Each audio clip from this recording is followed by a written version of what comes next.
Right, so now to something completely different. I want to talk about molecular interactions in pharmaceutical materials. I'm a lecturer in pharmaceutics at Durham University in the UK, not the US.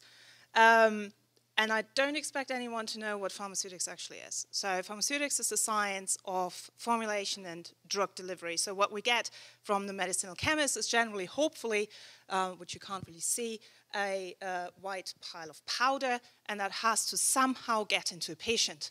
And this is where the pharmaceuticist comes in, because we think up all these beautiful delivery forms like tablets or injectables to actually do this. So you know all from experience that we prefer solid application forms, a tablet or a capsule or something like that. For that, the drug compound has to be in a solid state as well, most preferably in the crystalline state. That's for stability reasons. And there is our first problem, because pharmaceuticals like to form different crystal forms. So we have talked about carbon. These are just two different crystal forms of carbon.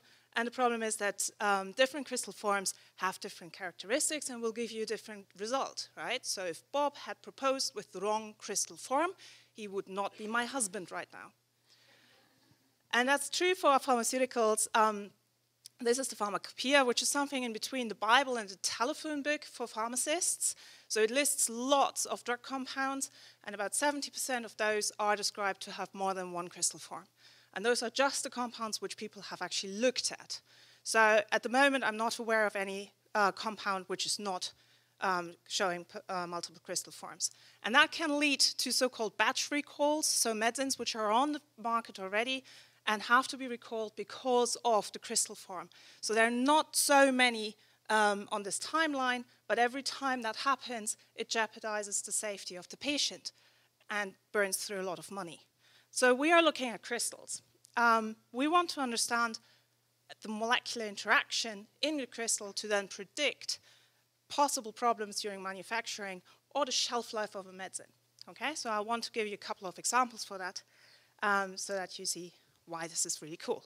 Meet the first model compound. This is Theophylline. It's a bronchodilator used in asthma therapy and forms a plethora of different crystal forms, really well studied.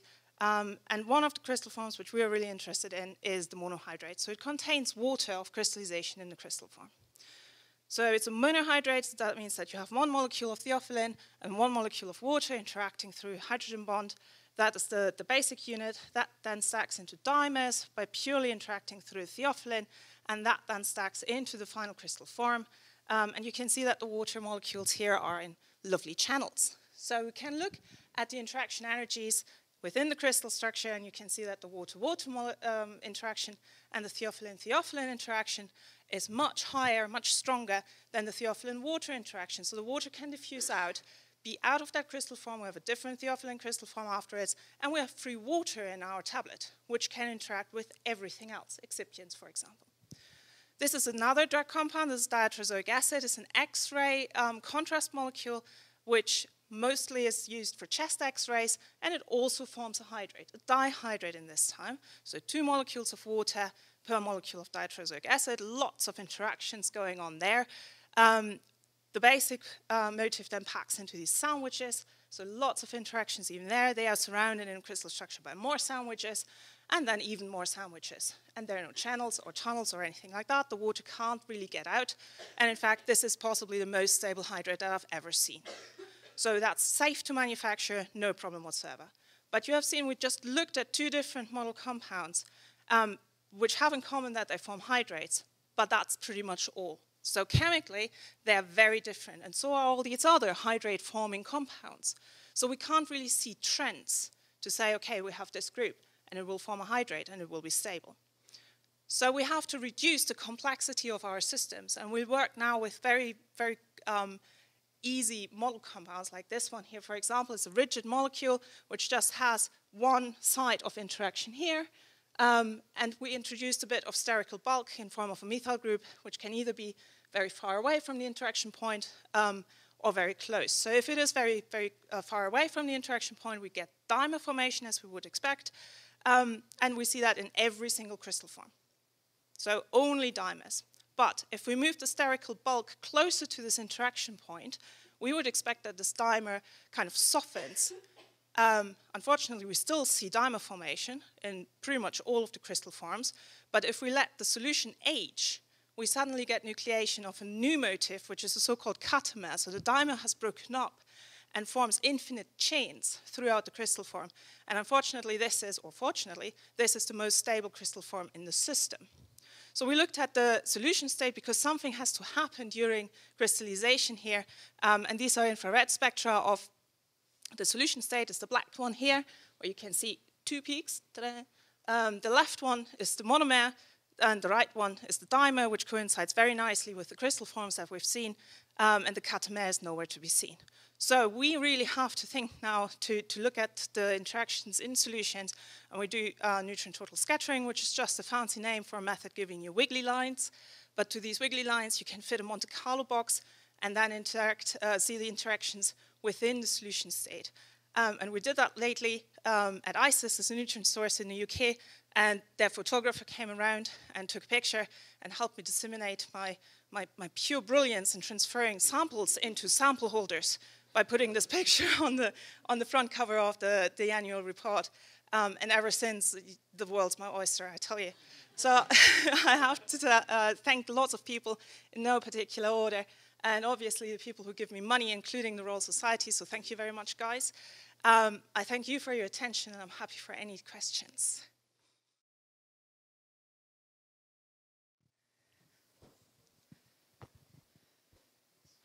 I'm interested in how you start. So if you are given some kind of drug that you want to encapsulate or you want to put into a crystal, do you just use intuition and good luck, or do you use numerical methods to try to find the optimal connections and the possibilities that are there?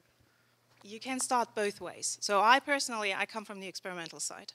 So if someone approaches me and says, right, can we manufacture this drug compound, and I go in the labs and do lots of crystallizations, it's not the most economic way to do it, to be honest. There are lots of groups who do polymorph prediction, so they just feed it into a computer and wait about 3 months until they have all possible crystal forms ranked by energy. And then they go into the labs and still do the crystallization screening because they don't know whether or not they can actually get those crystal forms. So until we have the quantum computer, we can't really do the predictions yet, or not economically. So we try to get away from this screening approach where we have to really conduct like 400 different crystallization experiments by knowing what is going on in the solution state, so that we can in principle predict the outcome of a crystallization before we do it. But let's talk in 10 years again, shall we?